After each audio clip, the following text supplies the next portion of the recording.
अस्सलाम वालेकुम आदाब। मैं कौसर परवाना आप सभी के आरपी न्यूज़ में स्वागत वेलकम। मैं एजुकेशन पर काम करता हूं। मैं गांव-गांव में जाकर के बात करता हूं कि वहां की बच्ची वहां की स्टूडेंट किस तरह से पढ़ाई करती है।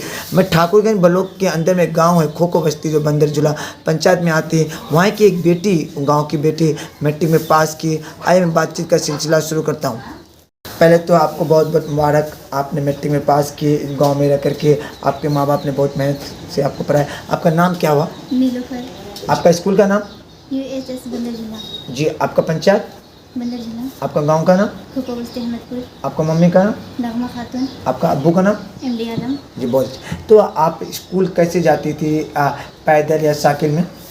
कभी कभी टोटो में और कभी पैदल भी जाती थी। जी। आपका रूटीन क्या था पढ़ने का?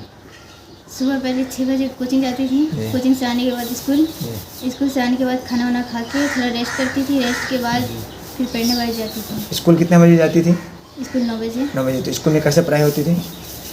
स्कूल में ठीक ठाक ही पढ़ाई होती अच्छा होता है ना। हाँ। तो आप स्कूल कैसे जाते थे, पैदल या साइकिल में? बाबा टोटो में कभी कभी और कभी पैदल। पैदल गए हो ना? हाँ गए हैं। तो आप बहुत मेहनत करते थे ना? हाँ करती तो थी। तो आप कितना घंटा पढ़ती थी?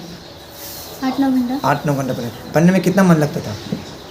मन लगता था पढ़ने हाँ में? पढ़ने में लगता है। पढ़ने में अच्छा लगता है ना? हम्म। जी। आपका माँ बाप का कितना सपोर्ट रहा? बहुत ही सपोर्ट है हमें माँ बाप का। जी। आपका माँ बाप बहुत एक ही सपोर्ट किया ना? हाँ बहुत ज़्यादा। जी। कभी कभार लाइट चले जाती थी है ना, आप कैसे पढ़ाई करती थी? टॉर्च से। टॉर्च से कैंडल जला कभी पढ़े या हाँ। लैम्प में? पढ़े हैं तो। कैंडल में पढ़े हैं? पढ़े हैं। जी। आपने मैट्रिक में पास की, अच्छी बात है। आपका माँ बाप का भी बहुत सपोर्ट रहा। आप पढ़ लिख कर क्या बनने चाहती हैं? टीचर। टीचर। टीचर क्यों बनना चाहते हैं? समाज का सेवा करने की। समाज का सेवा करें, गरीब का भला करें ना। हाँ। तो आप बहुत मेहनत करती थी क्या? करती थी मैं। तो आपको पढ़ने में शुरू से इतना तेज थी कि बाद में हुई? नहीं शुरू से ही। शुरू बचपन से है ना? हाँ बचपन से। तो आपको किताबों से या कॉपी से बहुत मोहब्बत है? बहुत ज़्यादा। जी। किताब आपको पढ़ने में कितना अच्छा लगता है? बहुत ज़्यादा। जी। तो अच्छी बात है, आप पढ़ लिख करके टीचर बनेंगे। तो आप बताइए, बहुत सारे समाज में गांव में बहुत सारे बच्चे नहीं जाते पढ़ने, या लड़का हो या लड़की हो। आपने पढ़े लिखे अच्छे नंबर पास किए, आप उन बच्चों को क्या मैसेज देना चाहते हैं? मैं सभी को ये कहना चाहूँगी कि पढ़ना ज़रूरी है, इल्म हासिल करना ज़रूरी है, क्योंकि ये जो 21वीं सदी है इसमें पढ़ना बहुत ही ज़रूरी है। बहुत अच्छी बात बोली नीलूफर परवीन, जो कि मैट्रिक में पास की अच्छे नंबर से, और उसका माँ बाप का भी बहुत सपोर्ट है। उसका कहना था कि मैं पढ़ लिख करके टीचर बनूंगा और टीचर बनकर समाज के लिए सेवा करूंगा। और वो बच्चे के लिए मैसेज दिया कि अभी बहुत ज़रूरी है इल्म और तालीम, क्योंकि तालीम बहुत ज़रूरी है। एक रोटी कम ही खाए में इल्म हासिल करे, तालीम अच्छे।